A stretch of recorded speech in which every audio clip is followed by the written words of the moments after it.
মনে রাখবেন, বিপদে যারা ভেঙে পড়েন, বিপদে যারা ব্যাকুল হয়ে অস্থির হয়ে হতাশ হয়ে যান, আল্লাহ তার বান্দাদেরকে কেন পরীক্ষা নেন, কেন আমাদের জীবনে বিপদ আপদ দেন, কেন মুসিবত দেন? এর অন্যতম একটা কারণ হলো আল্লাহ রাব্বুল আলামিন আমাদেরকে আস্তে আস্তে আপার গ্রেডে উঠাতে চান। ক্লাস 1 এর পরীক্ষায় পাস করলে 2 তে উঠা যায়, 2 তে পাস করলে পরবর্তীতে উঠা যায়, 5 এ পাস করলে 6 এ উঠা যায়, এভাবে এসএসসি পাস করলে এইচএসসি তে যাওয়া যায়, এইচএসসি শেষ করলে তারপরেরটাতে যাওয়া যায়, এভাবে আস্তে আস্তে মানুষ উপর দিকে উঠতে থাকে। ঠিক একই ভাবে ঈমানদার যখন পরীক্ষা দিতে থাকে আল্লাহ রাব্বুল আলামিন তাকে ঈমানদার হিসেবে আল্লাহর কাছে তার মাকামকে উপর দিকে উঠাতে থাকেন।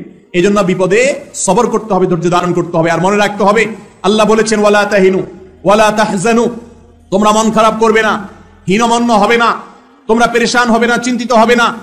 তুমি নিজে দেখো তুমি ঈমানদার কিনা, তোমার ভেতরে ঈমান আছে কিনা, তুমি শিরিক মুক্ত ঈমান লালন করো কিনা, তুমি সে বিষয়টি এনশিওর করো, সেটা তুমি যাচাই করো। নিজের ভেতরে যদি ঈমান থাকে, যদি আল্লাহর প্রতি তোমার আস্থা অবিচল থাকে, মনে রাখবে তুমি কখনো পরাজিত হবে। আল্লাহ রাব্বুল আলামিন কোরআনে হাকিমে বলেছেন, যারা ঈমানদার স্বয়ং আল্লাহ তাদের অভিভাবক, তাদের বিপদে আল্লাহ সান্ত্বনা দেন। উহুদের যুদ্ধে নবী করিম সাল্লাল্লাহু আলাইহি ওয়াসাল্লামের সাহাবীগণ সাময়িক বিপর্যয়ের কারণে তাদের মনে কষ্ট হয়েছে। আল্লাহ রাব্বুল আলামিন তাদেরকে সান্ত্বনা দেওয়ার জন্য আয়াত নাযিল করেছেন এবং বলেছেন যে তোমাদের চিন্তা করার কোনো কারণ নেই, তুমি ঈমানদার যদি হয়ে থাকো তাহলে হাতি মরলেও লাখ, বাঁচলেও লাখ, কোনো লস নাই। ঈমানদারের অবস্থা একই রকম। আমাকে অনেকে এসে বলেন, ভাই এত বিপদ যে দেয়ালে পিঠ থেকে গেছে, আর পারি না।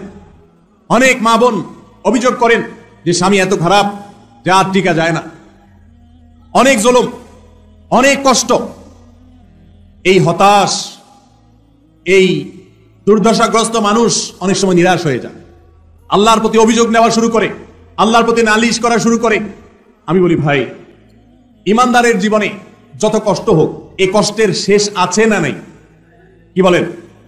আমাদের জীবনে যত কষ্ট আসে, বিপদ আসে, এই বিপদগুলো কি কখনো শেষ হবে নাকি হবে না?